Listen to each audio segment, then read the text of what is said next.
Se les conoce como los Chapitos, los 4 hijos de confianza del capo de la droga más famoso del mundo. Los Chapitos tienen que mantener una reputación, por eso son mucho más violentos de lo que fue su padre. Todo el mundo sabe que los hijos de El Chapo son como las Kardashians del crimen. Siempre están en los titulares. Este último año, sin embargo, lo han pasado peor. Primero, en un movimiento que debe haberlos puesto colorados, Ovidio fue atrapado no una sino 2 veces en Culiacán. Luego, como una mala secuela, lo enviaron a Chicago más rápido de lo que se puede decir extradición. Pero agárrense los sombreros porque el drama no acaba ahí. En un giro que te dejará con la boca abierta, hay rumores de que los Chapitos apuntan a las grandes ligas, amenazando con acabar con el gobierno de Estados Unidos. Descubre todos los detalles en este vídeo. La amenaza. Según fuentes no reveladas de las fuerzas de seguridad, Iván Archibaldo Guzmán y Jesús Alfredo Guzmán, hijos de El Chapo, han lanzado un escalofriante ultimátum al gobierno de Estados Unidos. La amenaza, difundida a través de intermediarios, afirma que si su padre y su hermano, Ovidio Guzmán López, no son excarcelados y se retiran todos los cargos contra ellos, tomarán medidas drásticas contra el gobierno estadounidense. Las implicaciones de tal amenaza son asombrosas. Estados Unidos se enfrenta ahora a un desafío sin precedentes desde dentro de sus propias fronteras. El cártel de Sinaloa, bajo el liderazgo de los hijos de El Chapo, ha demostrado su capacidad para operar a escala mundial, lo que hace que esta amenaza sea aún más alarmante. Las posibles consecuencias de un acto de este tipo son inimaginables. El gobierno de Estados Unidos podría enfrentarse a una interrupción catastrófica. Es crucial recordar que el cártel de Sinaloa tiene un largo historial de violencia e intimidación. Su alcance va mucho más allá del tráfico de drogas, con conexiones con funcionarios corruptos, operaciones de blanqueo de dinero e incluso actos de terrorismo. Esto hace que su amenaza sea aún más creíble y preocupante. El gobierno de EEUU, ya inmerso en una batalla sin cuartel contra el narcotráfico y el crimen organizado, se enfrenta ahora a un reto sin precedentes. La amenaza de los hijos del Chapo plantea interrogantes sobre la eficacia de las medidas actuales para combatir la influencia y el poder de los cárteles. El mundo observa con la respiración contenida, a la espera de ver cómo responderá el gobierno estadounidense a esta audaz amenaza. ¿Negociarán con el cártel? ¿Incrementarán las medidas de seguridad? ¿O adoptarán un enfoque más agresivo para proteger a sus instituciones y ciudadanos? Una cosa es cierta, nunca ha habido tanto en juego. El desenlace de esta situación tendrá implicaciones de gran alcance, no solo para Estados Unidos, sino para la lucha mundial contra el crimen organizado. Una posible respuesta es aumentar las medidas de seguridad en todo el país. Esto podría implicar el refuerzo de la presencia de las fuerzas del orden, la mejora de las capacidades de vigilancia y la aplicación de controles fronterizos más estrictos. Fortificando las defensas del país, las autoridades pueden prevenir posibles ataques y desbaratar las operaciones del cártel. Otra posible línea de actuación es intensificar los esfuerzos para desmantelar el cártel de Sinaloa y desarticular sus redes de narcotráfico. Esto podría implicar la persecución de líderes clave, la incautación de activos y la colaboración con socios internacionales para cortar el alcance global del cártel. Al paralizar sus operaciones, las fuerzas del orden pueden debilitar su capacidad para llevar a cabo cualquier amenaza. Todos sabemos cómo acabó El Chapo en la cárcel, pero no muchos saben que uno de sus hijos, Ovidio Guzmán López, también está actualmente en prisión en Estados Unidos. Su viaje de México a la cárcel estadounidense es casi increíble. Comenzó cuando los informes de inteligencia indicaron que Ovidio Guzmán López se escondía en la ciudad de Culiacán, Sinaloa. Conocida por sus arraigadas conexiones con el narcotráfico, Culiacán ha sido durante mucho tiempo un hervidero de actividad de los cárteles. Basándose en esta información, las fuerzas de seguridad mexicanas lanzaron una operación específica para detener a Guzmán López. Sin embargo, lo que iba a ser una detención rutinaria se convirtió rápidamente en una batalla en toda regla, ya que miembros del cártel, fuertemente armados, salieron a la calle para defender al hijo de su líder. La ciudad de Culiacán se sumió en el caos al estallar los disparos y los civiles buscaron refugio del fuego cruzado. La audacia de la respuesta del cártel cogió desprevenidas a las autoridades, lo que provocó un intenso y prolongado tiroteo que duró horas. En medio del caos, las autoridades mexicanas se encontraron ante una difícil decisión. Con vidas inocentes en juego y el riesgo de una nueva escalada, tomaron la controvertida decisión de liberar a Guzmán López para restablecer el orden y evitar un mayor derramamiento de sangre. La liberación de Ovidio Guzmán López provocó una oleada de reacciones públicas y un intenso escrutinio. Mientras que algunos ven la decisión como un mal necesario para proteger vidas inocentes, otros están indignados por lo que perciben como una capitulación ante el poder de los cárteles. Tras el tiroteo, las redes sociales se inundaron de vídeos e imágenes que recogían el caos y la violencia que se desataron en Culiacán. El público se apresuró a expresar su conmoción e incredulidad ante la descarada exhibición de poder de los cárteles y la posterior liberación de Guzmán López. Sin embargo, el presidente Andrés Manuel López Obrador salió en defensa de la controvertida decisión. En un discurso televisado a todo el país, hizo hincapié en la necesidad de dar prioridad a la seguridad de los civiles y evitar más derramamientos de sangre. Argumentó que la liberación de Guzmán López era una medida estratégica para proteger vidas inocentes y evitar que la situación se saliera de control. El presidente reconoció la gravedad de la situación y la preocupación de la población. Sin embargo, sostuvo que la decisión se tomó en el mejor interés del pueblo mexicano. La liberación del hijo de El Chapo ha suscitado dudas sobre la eficacia de la estrategia mexicana de lucha contra el crimen organizado. Los críticos sostienen que el enfoque del gobierno, que da prioridad a la protección de las vidas de los civiles, puede enviar inadvertidamente un mensaje de impunidad a los cárteles. Les preocupa que este incidente siente un precedente peligroso, que pueda dar lugar a más actos de violencia descarada y a nuevos desafíos al Estado de Derecho. En el ámbito internacional, la liberación de Guzmán López también atrajo la atención y el escrutinio. La lucha de México contra los cárteles de la droga no es solo una cuestión nacional, sino también internacional. El incidente ha suscitado dudas sobre la capacidad del país para hacer frente con eficacia a la delincuencia organizada. Ha suscitado llamamientos a una mayor cooperación y apoyo de la comunidad internacional. Tras este impactante suceso, el gobierno mexicano se enfrenta a la ingente tarea de recuperar el control y restablecer la confianza pública. El presidente López Obrador prometió continuar la lucha contra el crimen organizado e hizo hincapié en la necesidad de una estrategia integral que aborde las causas profundas de la violencia y la inseguridad en el país. En enero siguiente, Ovidio Guzmán López fue recapturado. La operación para capturar a Guzmán López fue meticulosamente planeada, con el elemento sorpresa del lado de las autoridades. El cártel, una vez más, desató una ola de violencia en respuesta a la captura. El ejército mexicano, que esta vez no estaba dispuesto a retroceder, desplegó helicópteros artillados Black Hawk para contrarrestar las ametralladoras de calibre 50 montadas en camiones del cártel. En un intento desesperado por neutralizar la amenaza, los pistoleros del cártel atacaron aviones militares, obligándoles a realizar aterrizajes de emergencia. El aeropuerto de la ciudad se convirtió en un escenario de caos, ya que tanto los aviones militares como los civiles fueron objeto de intensos tiroteos. La violencia que estalló ese día en Culiacán se cobró la vida de 30 personas, entre ellas 10 militares. Cuando la situación se calmó en Culiacán, el gobierno mexicano se enfrentó a una decisión crítica. Todo el mundo se preguntaba, ¿qué ocurriría a continuación? Las autoridades mexicanas se encontraban en una encrucijada. Habían logrado detener a una de las figuras clave del cártel, pero a un coste tremendo. En medio de esta confusión, se tomó la decisión de extraditar a Guzmán López a Estados Unidos. Se inició el proceso de extradición y los abogados de ambas partes prepararon sus argumentos. Normalmente, las extradiciones de tan alto perfil pueden tardar años en completarse, ya que se emplean maniobras legales y retrasos. Sin embargo, en este caso, el proceso pareció avanzar con rapidez, lo que suscitó dudas sobre las motivaciones de la decisión.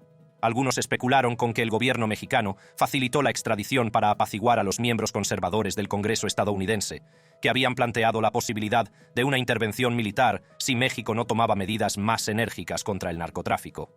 Aunque estas afirmaciones fueron desestimadas como teatro político, aumentaron la presión sobre México para que actuara con decisión. No se puede exagerar la importancia de la extradición de Ovidio Guzmán López. El Procurador General de Estados Unidos, Merrick Garland, enfatizó que esta acción es parte de una estrategia integral para atacar cada aspecto de las operaciones del cártel. La extradición también muestra la cooperación entre los gobiernos estadounidense y mexicano en la lucha contra el narcotráfico y otros retos vitales. La consejera de Seguridad Interior, Liz Sherwood Randall, expresó su gratitud a sus homólogos mexicanos por su colaboración para proteger a ambos países de los delincuentes violentos. Aunque la extradición de Ovidio Guzmán López es una victoria simbólica, expertos como el ex jefe de operaciones internacionales de la Administración para el Control de Drogas, Mike Vigil, advierten que puede no tener un impacto significativo en las operaciones generales del cartel de Sinaloa. La organización es vasta y resistente, y sigue introduciendo drogas en Estados Unidos, sobre todo fentanilo. Guzmán López fue nombrado en una 12ª acusación sustitutiva de 9 cargos.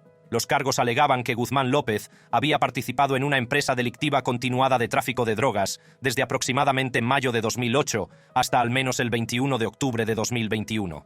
La acusación le acusaba de conspirar para distribuir cocaína, heroína, metanfetamina y marihuana desde México y otros lugares para su importación a Estados Unidos. En una vista rápida de 15 minutos, Ovidio Guzmán, vestido con un mono naranja de presidiario y utilizando un traductor, dijo que no era culpable.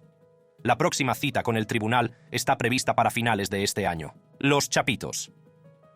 En el tráfico de drogas, el poder cambia y las alianzas evolucionan constantemente.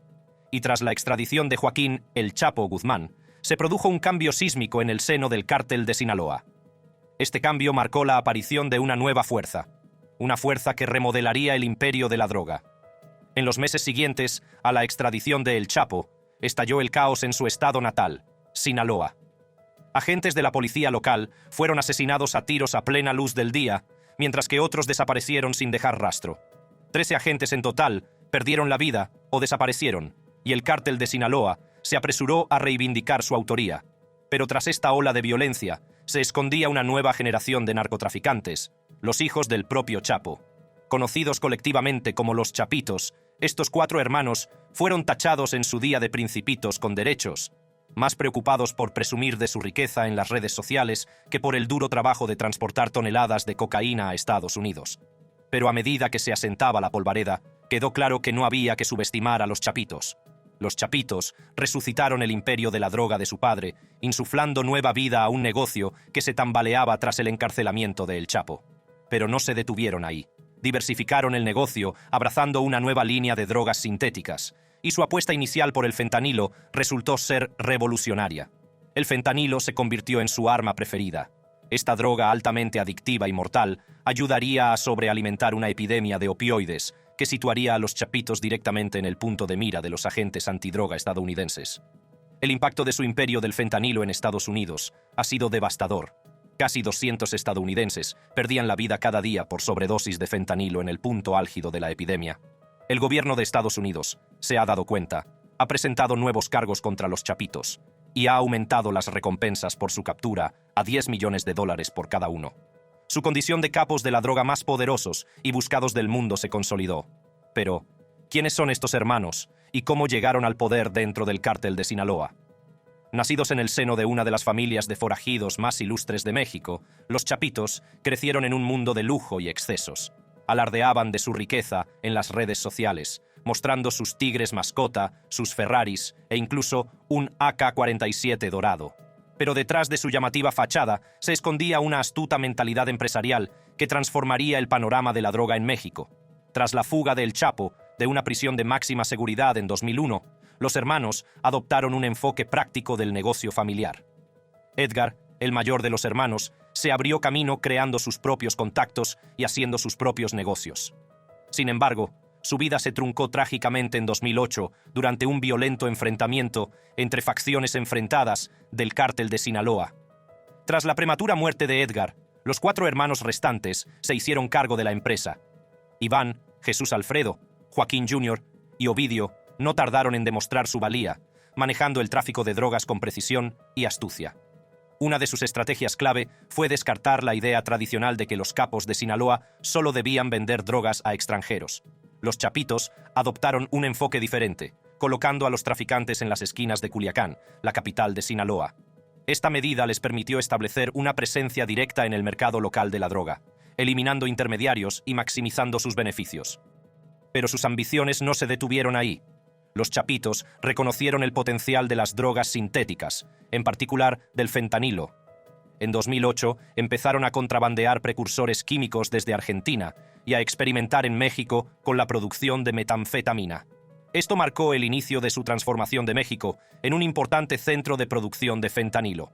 Los Chapitos construyeron una red de laboratorios clandestinos en Sinaloa, donde sintetizaban fentanilo a gran escala. También incrementaron el contrabando de precursores químicos desde China, asegurando un suministro constante para sus operaciones. Este movimiento estratégico les permitió controlar todos los aspectos del proceso de producción, desde la obtención de las materias primas hasta la distribución del producto final. Las ganancias de su imperio del fentanilo han sido astronómicas. Según la Fiscalía estadounidense, el cártel puede convertir precursores químicos por valor de $800 en pastillas o polvo de fentanilo que reportan beneficios de hasta $640.000. Esta inmensa riqueza no solo ha alimentado sus operaciones, sino que también les ha permitido sobornar a políticos y funcionarios encargados de hacer cumplir la ley, así como financiar su creciente ejército de sicarios. Cuando llegaron al poder dentro del cártel de Sinaloa, emplearon tácticas violentas para consolidar su dominio y eliminar cualquier amenaza. Los hermanos pronto se vieron inmersos en una lucha de poder con los mayores del cártel, que se oponían a su ascenso. Uno de sus principales adversarios era Dámaso López, antigua mano derecha del Chapo. Pero los chapitos no estaban dispuestos a echarse atrás. Se enzarzaron en feroces batallas, tanto en las calles como a puerta cerrada, para asegurar su posición. Su reputación de violentos creció a medida que eliminaban a cualquiera que se atreviera a desafiar su autoridad. El contraste entre su enfoque y el de su padre, el Chapo, era evidente. Mientras que el Chapo era conocido por sus interrogatorios antes de matar, los chapitos adoptaron un enfoque más despiadado. Mataban primero y preguntaban después. Esta nueva generación de narcotraficantes no tenía piedad. Atacaban a sus enemigos con una fuerza brutal, dejando un reguero de sangre a su paso. Sus secuaces eran conocidos por su brutalidad, empleando despiadados métodos de tortura. Una de las acusaciones estadounidenses desveladas detallaba la espeluznante violencia presuntamente llevada a cabo por los chapitos. Sus secuaces secuestraron a 2 funcionarios de la Fiscalía Federal y los sometieron a torturas inimaginables. Las víctimas fueron torturadas con sacacorchos y chiles picantes, e incluso dieron de comer vivos a los tigres que tenían como mascotas en sus ranchos. Estos actos de violencia pretendían enviar un mensaje claro. No se podía jugar con los chapitos. Pretendían infundir miedo y establecer su dominio dentro del cártel de Sinaloa y del narcotráfico en general. Las consecuencias de su ascenso al poder han sido mortales. El imperio del fentanilo que construyeron ha desencadenado una devastadora epidemia de opioides en Estados Unidos. Esta potente droga altamente adictiva se ha cobrado innumerables vidas y las muertes por sobredosis han alcanzado niveles alarmantes. Por eso resulta fascinante que, mientras las autoridades estadounidenses intensifican sus esfuerzos para acabar con los chapitos, los hermanos amenacen al gobierno de Estados Unidos. ¿Debe asustarse el gobierno? En todo caso, estas nuevas amenazas contra el gobierno significan que es prácticamente imposible sacar a El Chapo de la cárcel. Si es así, probablemente ya estará fuera, y sus hijos no tendrán que recurrir a las amenazas. No es ningún secreto que ya ha escapado de la cárcel en 2 ocasiones. En 2001, Joaquín El Chapo Guzmán protagonizó su primera audaz fuga de la cárcel. Guzmán había sido capturado en Guatemala en 1993 y extraditado a México para enfrentarse a cargos de narcotráfico. Fue encarcelado en la prisión de alta seguridad de Puente Grande, en Jalisco, México. Al parecer, el plan de fuga de Guzmán comenzó casi tan pronto como fue encarcelado. Al parecer, sobornó a guardias y funcionarios de la prisión para facilitar su fuga. El 19 de enero de 2001, Guzmán consiguió escapar de la prisión en un carro de lavandería. El carro lo sacó un empleado de la prisión que, al parecer, estaba en nómina de Guzmán. Una vez, fuera de los muros de la prisión, Guzmán era libre. Rápidamente retomó el control del cártel de Sinaloa y continuó con sus operaciones de narcotráfico. Su fuga supuso una gran vergüenza para el gobierno mexicano y planteó serias dudas sobre la corrupción en el sistema penitenciario. Tras más de una década huido, el Chapo fue capturado de nuevo en febrero de 2014 en una operación conjunta de infantes de marina mexicanos y fuerzas de seguridad estadounidenses. Fue encarcelado de nuevo en la prisión de máxima seguridad del Altiplano, considerada una de las instalaciones más seguras de México. Sin embargo, el 11 de julio de 2015, Guzmán logró una fuga aún más audaz. Esta vez, utilizó un sofisticado túnel que había sido excavado directamente en su celda. El túnel estaba equipado con iluminación, ventilación y una motocicleta sobre raíles que Guzmán podía utilizar para desplazarse rápidamente a través del túnel hasta una obra cercana. El túnel tenía casi 1,5 kilómetros de largo y había tardado meses en construirse. Era una increíble proeza de ingeniería y planificación. Una vez más, la fuga de Guzmán puso de manifiesto la corrupción profundamente arraigada en el sistema penitenciario mexicano. Varios funcionarios de prisiones fueron detenidos posteriormente por su participación en la fuga de Guzmán. Tras su segunda fuga, el Chapo permaneció prófugo durante varios meses, eludiendo su captura a pesar de una persecución masiva. Finalmente, fue recapturado en enero de 2016 en un asalto a un piso franco en Los Mochis, Sinaloa. Fue extraditado a Estados Unidos en enero de 2017 para enfrentarse a cargos de narcotráfico, blanqueo de dinero y otros delitos. Después de que el Chapo fuera detenido, extraditado y sentenciado, fue enviado a ADX Florence en Colorado, la prisión más segura de Estados Unidos. ADX Florence es extremadamente segura, con muchas medidas para mantenerla a salvo. Dispone de detectores de movimiento, cámaras y 1.400 puertas de acero con control remoto colocadas estratégicamente para vigilar a los reclusos y detectar actividades no autorizadas. Los funcionarios del centro de control observan estas cámaras todo el día, todos los días, para vigilar de cerca a los reclusos. Si alguien intenta escapar de ADX Florence, la prisión cuenta con un dispositivo de seguridad. Los funcionarios del centro de control pueden pulsar un botón que cierra todas las puertas inmediatamente. Esto detiene cualquier posible fuga y mantiene a los reclusos en sus celdas. Esta rápida respuesta es muy importante para la seguridad de la prisión. El exterior de ADX Florence está bien protegido. Hay almohadillas de presión y vallas de 3 metros de altura con alambre de cuchillas. Así es muy difícil que alguien entre. Agentes armados patrullan los alrededores de la prisión, preparados para hacer frente a cualquier amenaza. También hay rayos láser y perros de ataque para aumentar la seguridad. En ADX Florence, los reclusos son ubicados en diferentes unidades en función de sus necesidades de seguridad. Las unidades de población general, Delta, Echo, Fox y Golf, albergan a internos que necesitan alta seguridad, pero no corren peligro inmediato. La unidad de alojamiento especial es para internos que cometieron infracciones graves o violencia en otro lugar. La unidad de seguridad especial, o unidad H, es para miembros de grupos terroristas o reclusos con restricciones especiales. Esta unidad garantiza un control estricto sobre estos individuos de alto perfil y potencialmente peligrosos. La unidad de control de ADX Florence es un lugar para reclusos que han infringido las normas o han sido violentos. También alberga a miembros de alto rango de grupos peligrosos como las bandas de presos. Esta unidad mantiene a estos reclusos separados para evitar que dañen al personal o a otros reclusos. Las unidades intermedias y de transición, como las unidades Kilo y Joker, son para internos que se han comportado bien y han progresado. Estas unidades menos estrictas ayudan a preparar a los internos para un posible traslado a una prisión de menor seguridad. Ranch 13 es una parte especial de la unidad de alojamiento especial con 4 celdas. Es para los internos que necesitan más control en ADX Florence. Son vigilados de cerca y no interactúan mucho con otros reclusos. La seguridad en ADX Florence es muy estricta. No solo se centran en la seguridad física, sino también en el funcionamiento de la prisión. Intentan mantener a los reclusos separados y evitar cualquier problema. Todo, desde las celdas hasta las zonas de ejercicio, está diseñado para ser muy seguro. El Chapo parece tener muchos problemas. Tal vez por eso sus hijos están haciendo amenazas. No sabemos lo que harán, pero tienen un historial de ser violentos y controladores. Esto se demuestra en cómo tratan a sus rivales, el Mencho y al ZNG. En 2016, durante la celebración del cumpleaños de Jesús, se produjo una tragedia. Un comando irrumpió en el establecimiento, separando a las mujeres de los hombres y secuestrando a 6 personas, incluidos los 2 chapitos. Se los llevó el cártel Jalisco Nueva Generación, uno de los rivales más feroces del cártel de Sinaloa.